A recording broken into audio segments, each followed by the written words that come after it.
amigos, es hora de Barney Dice.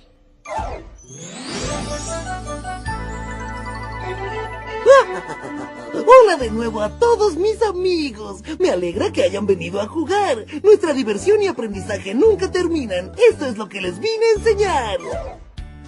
Ay, ¿no fue divertido observar las nubes para ver qué figuras formaban? Nos divertimos mucho jugando en la casa del árbol, aunque comenzó a llover.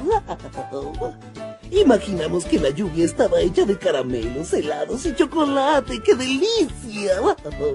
Pero a veces las tormentas son muy ruidosas. Stella nos contó una historia de los animales de la selva tropical. Y dibujamos muchos arcoíris. Iluminaron nuestro día.